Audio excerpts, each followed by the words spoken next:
Yes, could have gone in.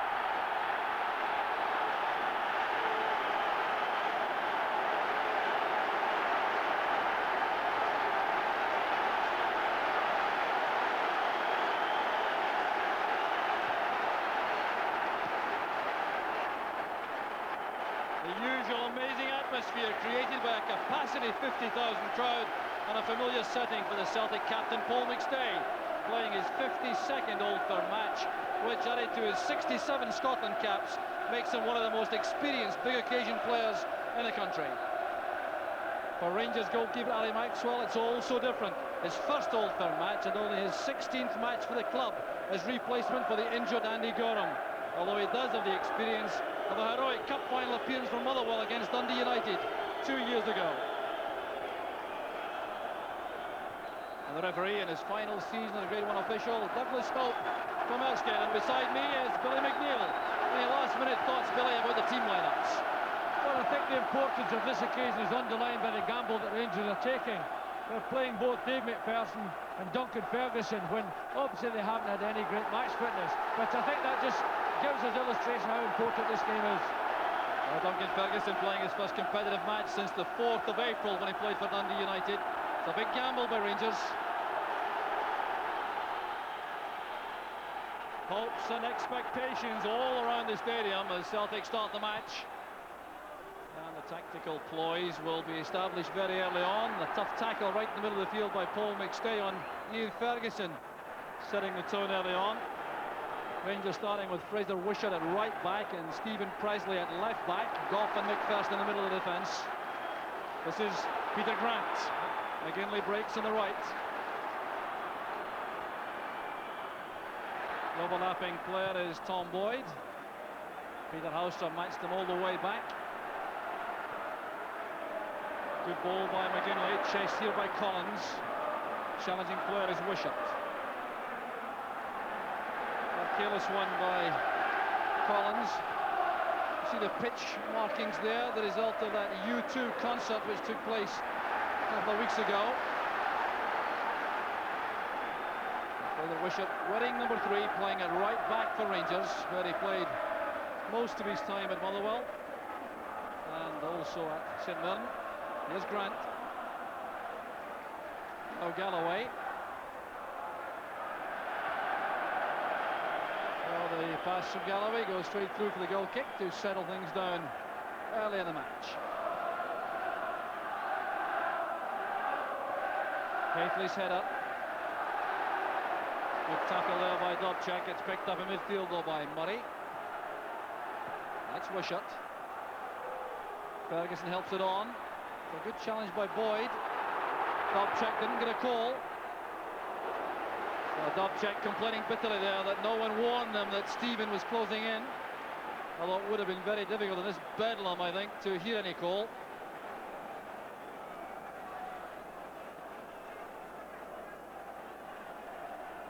Darius Dobchak really slipping there. It doesn't matter whether or not he doesn't get a call. He should know that he's under pressure in his own defensive area.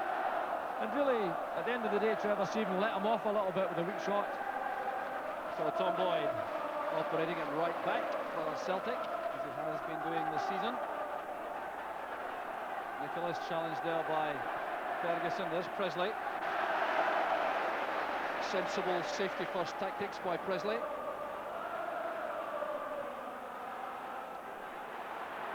Space here for Peter Grant. And he's won a corner kick for Celtic. Well, a lot of space allowed there for Peter Grant. He just was not picked up when that throw-in came to him. Well, Rangers' defence are very lax in picking him up, and he got himself into a good position. Didn't have a good shot, but got himself into a strong position.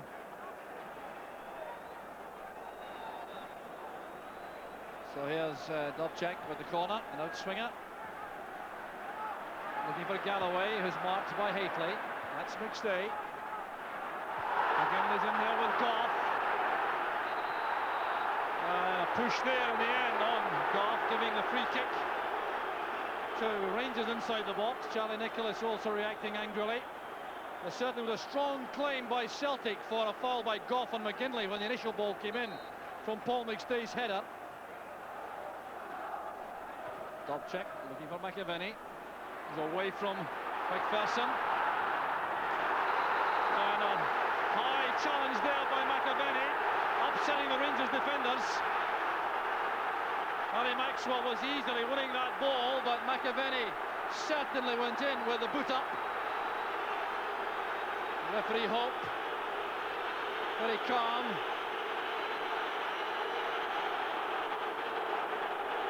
I think it was a bit more of a threat really than a definite challenge, but certainly the goalkeeper had the ball long before McAvenny got to him.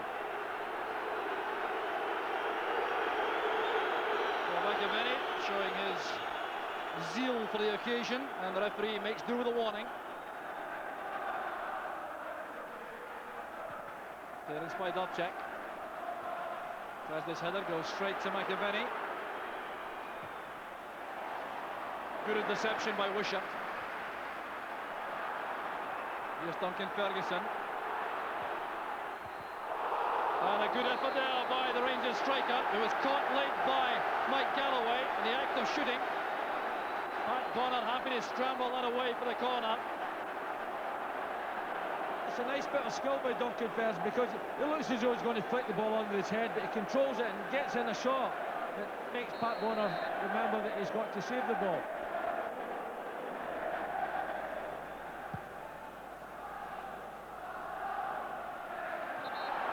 Pushing by McPherson on Nicholas. Nicholas taking up position there and setting himself strongly to hold off the challenge. Shot from McStay to Dobchek. Here's Nicholas again. Running into Stephen. This is McStay. Now Collins. Well tackled by Presley. Rangers are concerned about the McGinley aerial ability. They're always looking for one of the big defenders to get on that far post area to match him. Dobchek to Collins. Cut up there by Goff. Very promising opening though there for Celtic. That's a nice little indication of Celtic's superiority in midfield at this stage. John Collins gets himself in a nice position, but poor quality final ball. Dobchek again. Well won by Duncan Ferguson, back defending.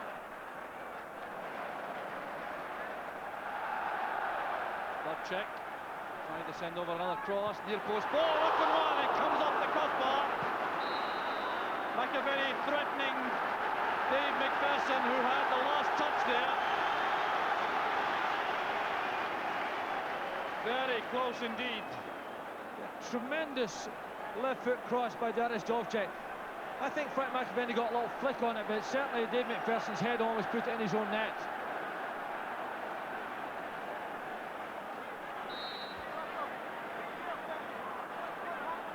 Dobchek taking the corners from both sides.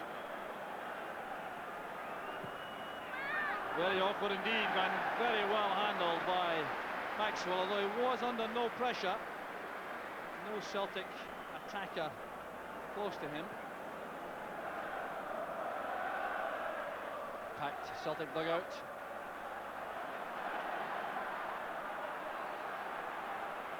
Now Boyd.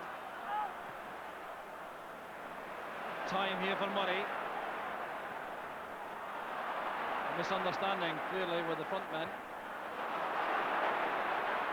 Duncan Ferguson and House are combining. Galloway's pace tested there. Taken away cleanly there by McNally. This is Nicholas. McAvenny's in the middle. Very awkward that. Ball bouncing away from Charlie Nicholas. No evidence here, Billy, that the pitch has been watered for the game.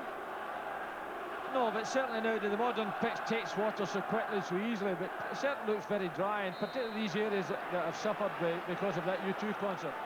That ball seemed to run away from Charlie Nicholas there. Well, there's the damage to the surface caused by that pop concert.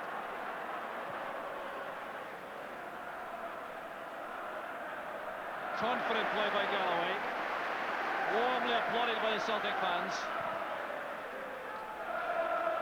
The angle was wrong Dubček. There does appear to be a little sign of confidence in the Celtic ranks.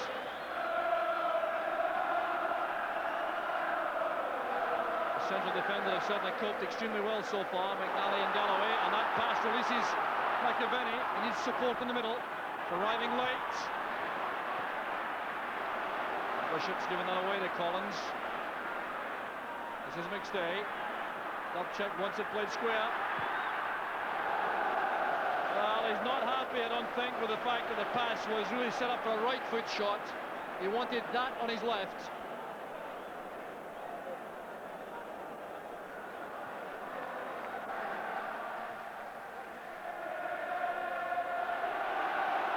Here's Neil Murray. Now Wishart. High ball aim for Hayfley.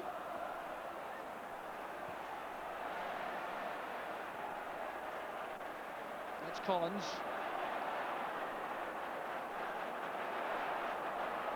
Again, showing a lot of confidence in possession just outside his penalty area. Nicholas to Collins. No, Boyd playing it long. It's beyond Presley. Here's McGinley. McAvenny waits in the middle. Very well handled by Maxwell. Frustration in the face of Pat McGinley. This was a great opportunity for Celtic. Yes, a tremendous pass, and Pat McGinley's made a tremendous run inside the fullback, but he doesn't realise that McAvenny's loose in the middle there, and he tries a shot, which is well saved by Ali Maxwell. That would do Maxwell's confidence a lot of good. The Rangers with Wishart, Goff, McPherson and Presley across the back. Stephen, Ferguson, Murray and House in the middle. Hayfley and Ferguson up front. McGinley's pass picks out McAvenny. The fine tackle by Goff. Well, the pass from Pat McGinley opened up the Rangers' defence, and it was a very fast reaction there from Richard Goff to deny McAvenny a clear scoring opportunity. A measured pass finds Collins. Nicholas. Not capable of that little bit of magic in that position. Still Celtic maintain the pressure. Dubček's cross. Here's McAvenny. Back to Grant. And a good first time effort that from Peter Grant. He rather stabbed at the ball to keep it down, but he troubled Maxwell all right. Frank McAvenny does well here to control this ball, and he sets it up for Peter Grant. Peter Grant's probably rushed into the ball just that bit quickly. He tries to keep it down, and at the end of the day doesn't cause Ali Maxwell all that much trouble. There's Neil Murray. His layoff. Presley supporting from behind. Taken out of the play there by McGinley. Well, he clearly thought that Presley made a meal of that. Certainly got up quickly enough, the 19-year-old. Going into the area to add his aerial power. Does he? No, he's switching places with Goff.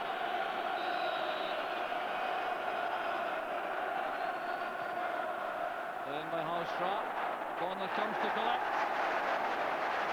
Well, in these situations, the goalkeeper has a very important role. He must come and claim these against Ferguson and Hayfley. This is exactly what you want a goalkeeper to do in this situation. He knows his defenders run pressure from the height the Rangers have. He comes and takes the ball cleanly, and takes any sense of danger away. There's McAvenny again, pulling it back well. There's McGinley.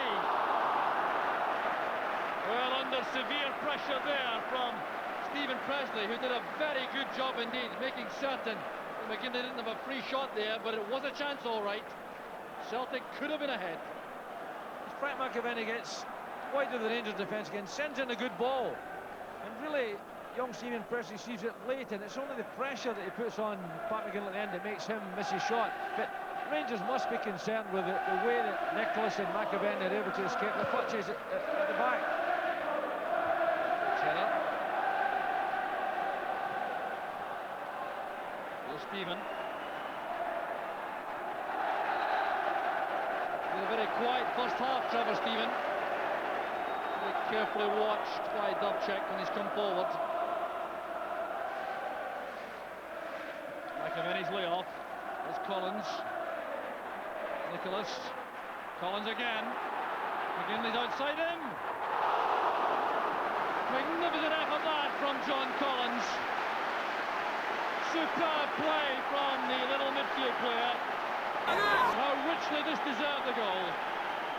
John Collins has had a superb first half. Confident, he plays the ball into Nicholas, comes and takes the return. Not afraid to have a shot with his sort of weaker right foot. Not all that far away either. Stephen flights it in. Off in the thick of the action there, trying to get the end of that. Duncan Ferguson's header. Tom Boyd was strong. This is for Bonner. Well, every high ball causing a degree of consternation, but Celtic really have coped remarkably well in this first half in that position. Yes, I think once again Pat Bonner comes out and retrieves a tricky situation. With big lads up front, it's always difficult to get the ball away, and when the ball's in there like that, it's as high as that, then the goalkeeper's got responsibility to come and take it.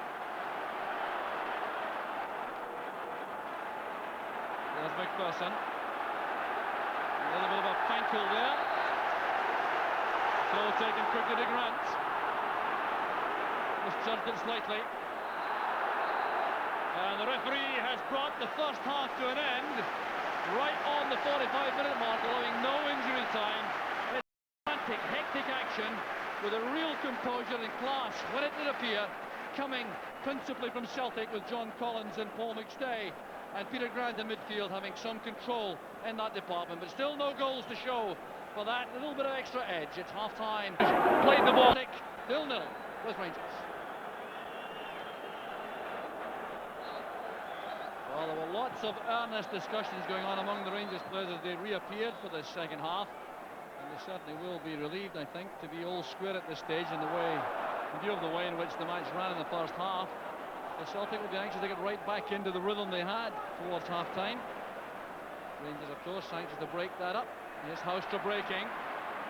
Hasn't many chances to reach the byline. That's a good cross. There's Haitley. And it's scrambled away by Bonner. Caught slightly off balance, the Celtic goalkeeper. Rangers closest yet. This is the first time we've seen Rangers get down either side and put a quality ball into one of the strikers. I have the feeling that Mark Haitley will be most disappointed with himself. He failed to really bring out a save Pat Bonner, but missed a real chance.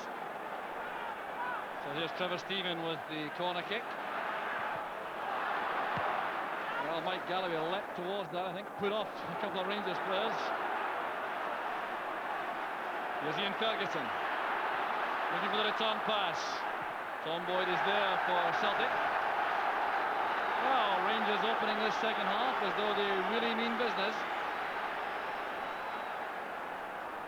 Powerful play again from Ferguson in midfield. He's been marking McStay throughout the match so far when Celtic have had possession. Here's Dave McPherson. Murray. It's back with Goff. He's overhit the ball, intended for Haitley.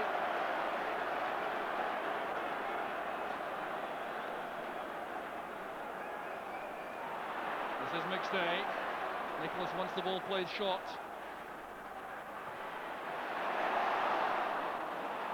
Bishop, robbed there by Collins. Here's Paul McStay. McAvenny waits in the middle with Collins. Great tackle by Goff. Absolutely crucial that Richard Goff would react the way he did there. Collins wanting a fraction more time than was available. It's a nice flowing move from Celtic and a good pass from Paul McStay to John Collins, but good defensive display by Richard Goff. He's been very good inside his own penalty area. McAvenny trying to turn there. Couldn't get power into the shot, but yet more encouragement for the Celtic supporters.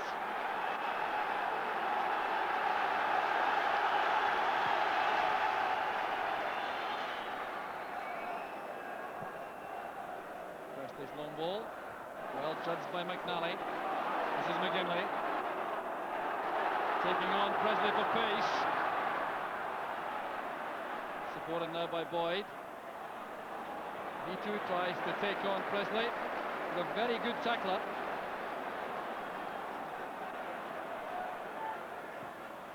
McGinley's return pass, well controlled by Boyd. That's a good out-swinging cross, up goes Collins.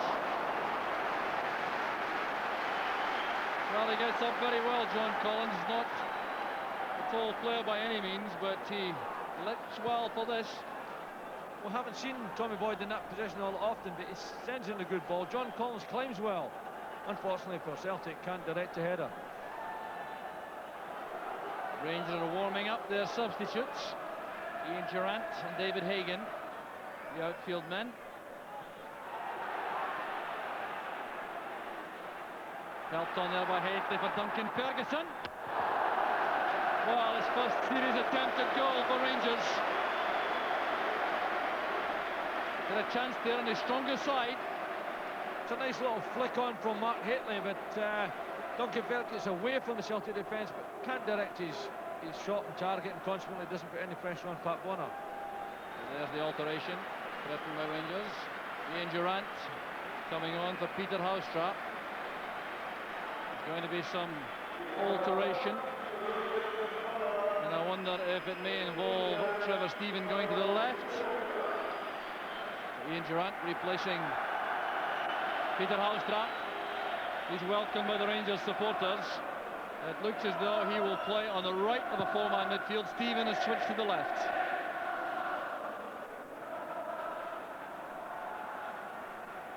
Significant change, Billy?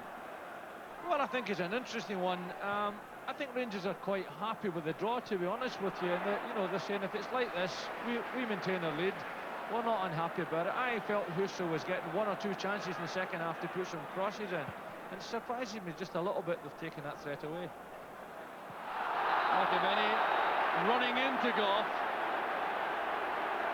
Well, now the referee has given the figure against Rangers. It looked as though Goff was looking at the ball and trying to play it, whereas McAvenny was really trying to inconvenience him.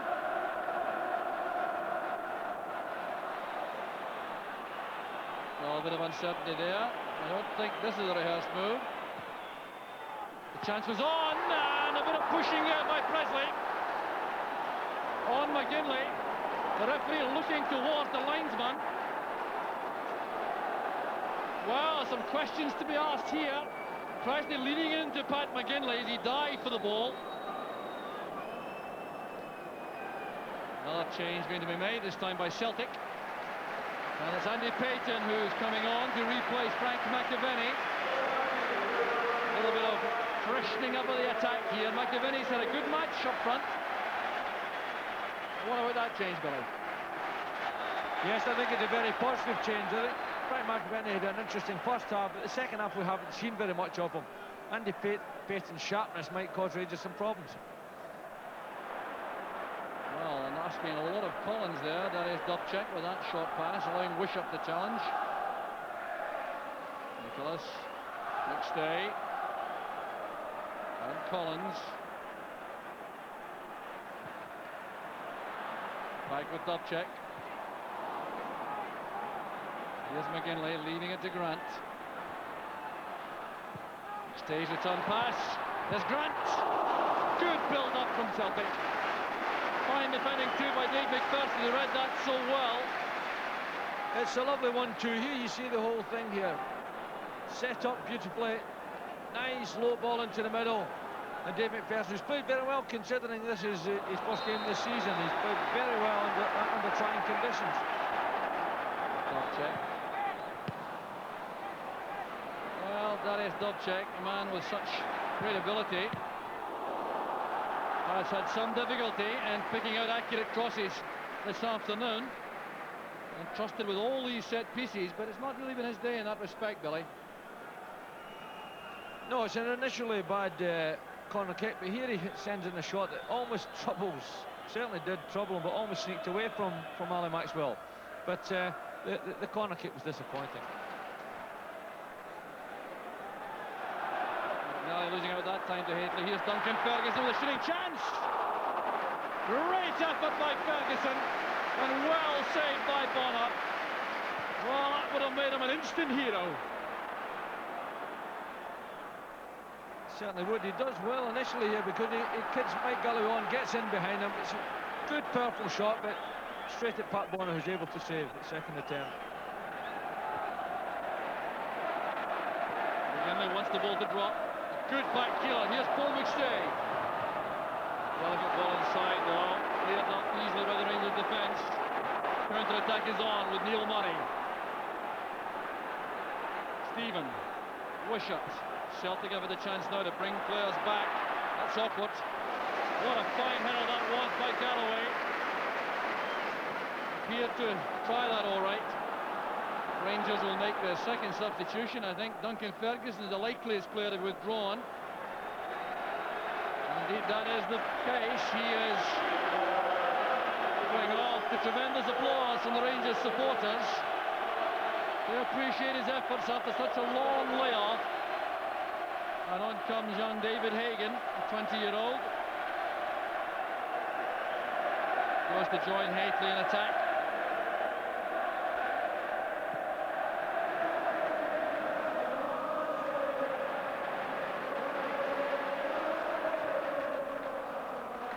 This is McNally. Space now for Collins. Holding off Ian Ferguson. Beautifully controlled by Nicholas. That's Collins. Here's McGinley. That was well struck, but blocked by Presley. Boyd. McStay. Boyd again. That's a good cross. Goff won it well for Rangers inside the area. Clearance completed by Stephen. Well, still a feeling that there could be drama to come before the end. Couple of minutes left. And either side conjured up a winner. Here's McGinley. Out of play, says the linesman. Well, throws the Rangers. Murray back to Presley. This is Collins. McGinley. Collins again. Former Hibs players together, McGinley and Collins.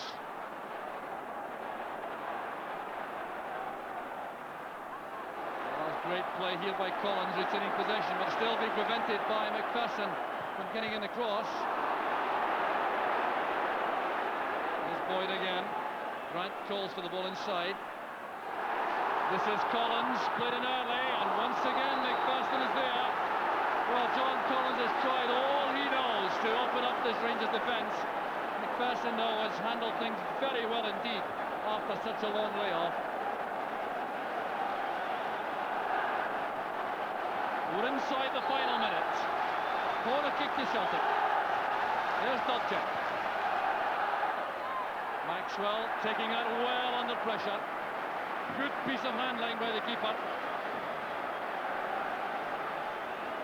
Well, he's coped very well with this cold run, which is an old firm match.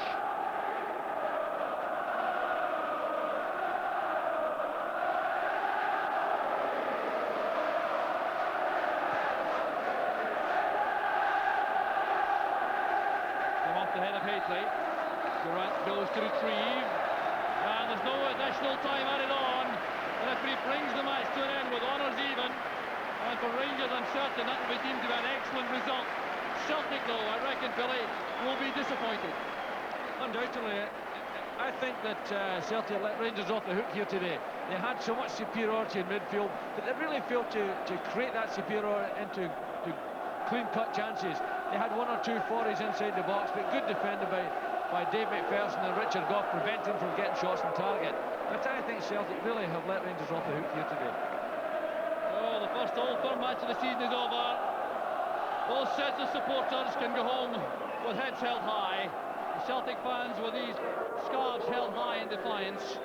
But the Rangers supporters with so much noise towards the end, indicating that they were happy with the final score. Celtic 0, Rangers 0. Walter, would you accept that as a better point for Rangers than it was for Celtic today? Yes, I think so. I think when you're at home in a match like this, as the first Old Firm game of the season, you always look to get off to a flyer, and you know, I think it's a better point for us, considering the problems that we do have. You know, we would settle for the point rather than Celtic, I think. How do you feel about your team's overall performance in the various departments? Well, I thought over the pitch we defended well throughout the match. I still think we've got a bit to come middle to front. We can do a bit better there. But, you know, in all probability, when you do have to make the changes that we've made, when players are just coming back from injury, you know, you're not going to get any real sharpness or any real freshness for maybe a couple of games yet. And we'll have to put up with that. We didn't create a great deal of chances. But in fact, there wasn't a great deal of chances for any of the teams in the game. But, you know, I think it'll take us a wee while before we get into our stride. Liam, another point only in this match. Disappointed? Not really. I think looking at the way Celtic played, I have to look at it positively. We didn't really give Rangers any chance at all of scoring. And we went close several times. Although our final ball probably let us down a little bit. Did you feel you were the better side over the piece? Yes, I think so. There wasn't any doubt about that. I thought we had more of the play, certainly, and I thought in midfield we probably dominated. But the final ball wasn't quite good enough. There's some concern, though. You had the chance to close the gap here this afternoon. You dominated the match without getting anything for it. Is that a major worry for you about just finding goals when things are difficult? Not when there's 41 games to go. To what extent was playing Duncan Ferguson something of a risk today, fitness-wise? It was no risk to the player in terms of injury. I feel that when you pay that money for him, the expectations on his performance are very high. And I was probably unfair asking him to play today in the sense that he's not nearly match fit. It's only, he played against St Mirren for an hour the other day, and it's his first game for 5 months. So he's not anywhere near match fit. He'll take half a dozen games before he reaches that level. So it was a little bit unfair from that point of view. And saying that, he had a couple of chances for us where he had a couple of shots and might have scored on his debut, but there we are. We still will take a little while before we see the best of him.